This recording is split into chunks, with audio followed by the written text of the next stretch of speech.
Hello YouTube! How are you guys? Today we are gonna do a plush toy. Let's get into Blender. Okay, so I changed the camera. Yes, that's perfect. As always, we are already having the scene prepared. First off, I'm gonna delete this light. The cube, it's fine. And I'm thinking about making a teddy bear. So let's get the proportions right, just like that, and I'm gonna press 3 to change the things to polygon. I'm gonna press I to insert the face, then something like that. I'm gonna get, two edge loops like this. Let's scale them just like that. I'm gonna put 2 edge loops also here. Why did I press extrude? Okay. Now I'm gonna select this part and extrude, scale on X, just like that. And maybe I'm gonna extrude one more time. And this time I'm gonna move the things on Z axis. Let's rotate a little bit the things. Maybe there's too much here.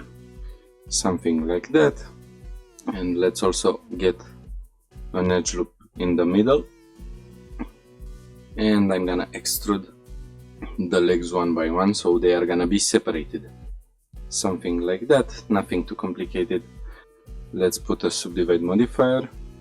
Okay, I'm gonna take this polygon, move it on Z axis just like that. Let's see. Okay, so these hands, they're going too much out in my opinion. Just like that. Maybe a little bit on the y-axis, just like this. Move these polygons around, something like that. Also, let's go with it. It's not looking at all like a teddy bear, but it's a plush toy, let's say. Okay, so we have the base of the toy. That's how it's gonna look. And now let's go to the particle systems.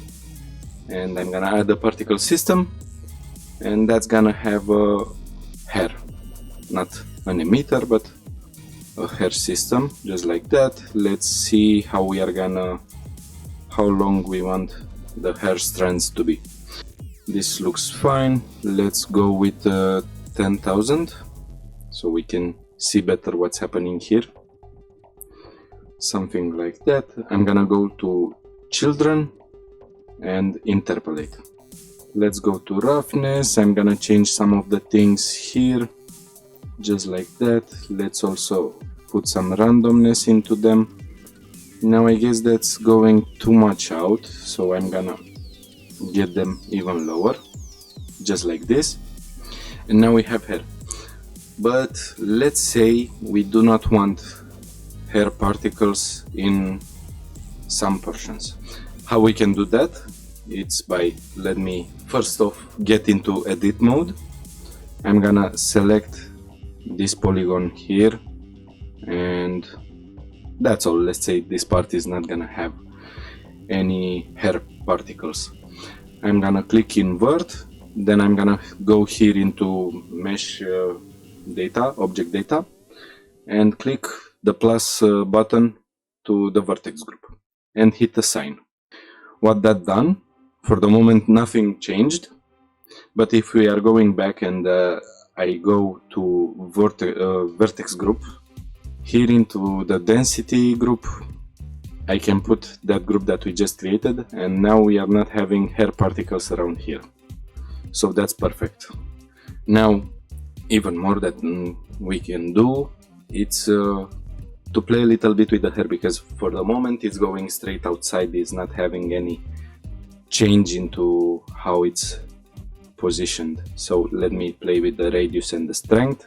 What that does, the first one, it's the comb brush, so that's moving the hair particles, and based on the strength is moving them harder or not.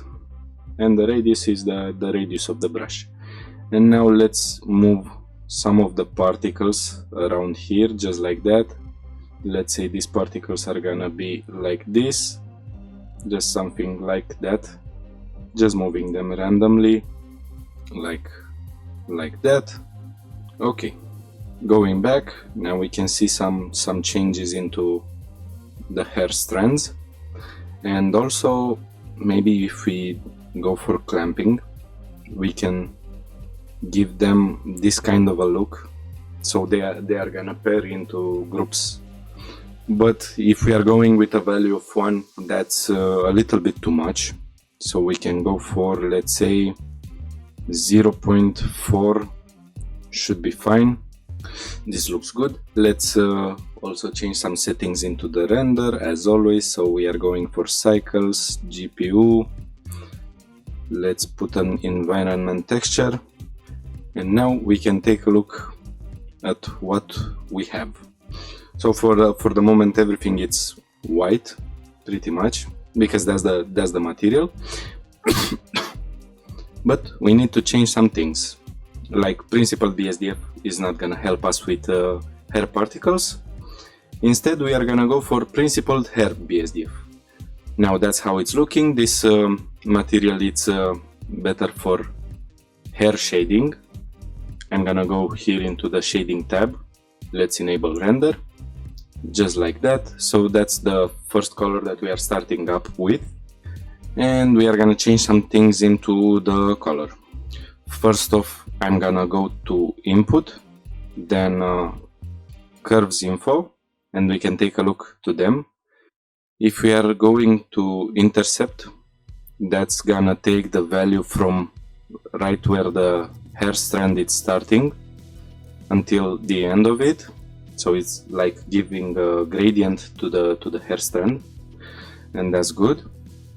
Let me get to converter, color ramp, just like that. So now let's take a look. So as you can see, it's gradually changing the gradient of each hair strand. I'm gonna change the value for the color ramp to B-spline, so that's gonna be much more smoother for the gradient. Let's go for the white color. I'm gonna change it to a brown color, just like that. The black values are fine for the moment, and maybe right on the tip of each strand the color is gonna be much more lighter, just like that. So let's see, maybe we are giving it less saturation, something like that. So let's take a look. That's how the hair strand it's gonna look. Let's plug it into here. So that's how it's looking shaded. And let's play a little bit with the colors, because I'm gonna put 2 colors into that. So I'm gonna duplicate the color ramp. Then with this, let's go for something more towards red, something like that. And now if I press Ctrl Shift then right click, that's gonna bring a mix node, and that's good for the moment. But we need to define in which parts they are gonna mix. So I'm gonna bring a noise texture, just like that. Let's take a look into it. That's how it's looking for the moment. I'm gonna bring another color ramp, just like that, and let's change the hardness of it. So we are bringing more contrast, and we do not need too much details. Also the roughness, just like that. Let's see which scale it's looking good. So 4 for me, it's pretty fine. So that's gonna be the factor, or the mask where each color it's gonna mix. For the red values, maybe they are gonna be more darker, just like that. So it's a small change into them, something like that. So for the moment everything is looking just great, something like that. And now we can get another color here. Let me just get into the layout, just like that, so we can see better what's happening here. With the cube selected, I'm gonna go to select these parts here. I'm gonna add another material slot. Let's get a new material, a sign. And now if we are taking a look, the tip of the nose, it's white, just like that. Let's get also some eyes to this character, and also let's save, just like that. Okay, so I'm gonna bring a sphere. Let's position it. I'm gonna scale on y-axis just like that, so it's more flatter. Let's rotate it a little bit, just like that, and I'm gonna go on y-axis. Okay, so that's pretty fine. I'm gonna rotate it also on z-axis. Let's duplicate it. That's gonna rotate in the other way, just like that. So we are having some eyes. Let's also shade smooth the sphere here.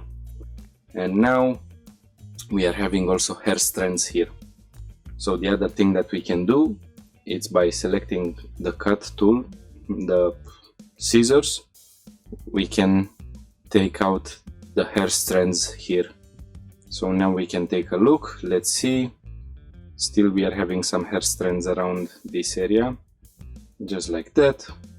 Okay, so now that's solved. Maybe I'm gonna take the comb brush and move a little bit the hair strands around here, just like that, so they are away from the eyes, like that. That's pretty good. Let's go to shading, and that's gonna have a, let's say, almost black material, just like that.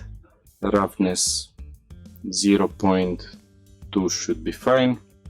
Let's also assign the same material here, so something like that. For the moment we can still see the mesh under the strands because we are not having a lot of strands.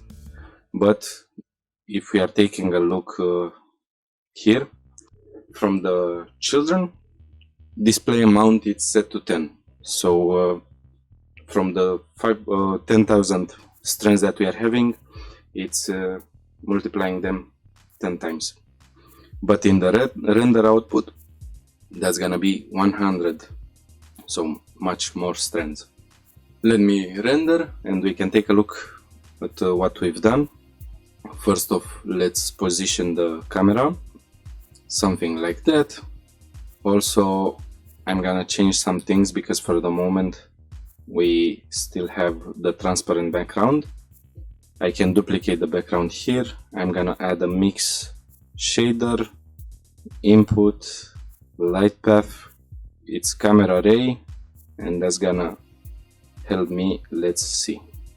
So the HDRI is gonna affect the mesh, but the only thing visible is gonna be the second background, which is black. So now if I'm changing some things here, like let's say full global illumination, not too many samples, let's go with 128 and let's render. Yes, so we are back with the result. That's what we've got. As you can see, there are much more hair strands into the render, and that's how they are looking. They are clamped together, but just a little bit. Maybe we can go with a smaller amount if you do not want those groups to be so visible. So now we are having also a toy.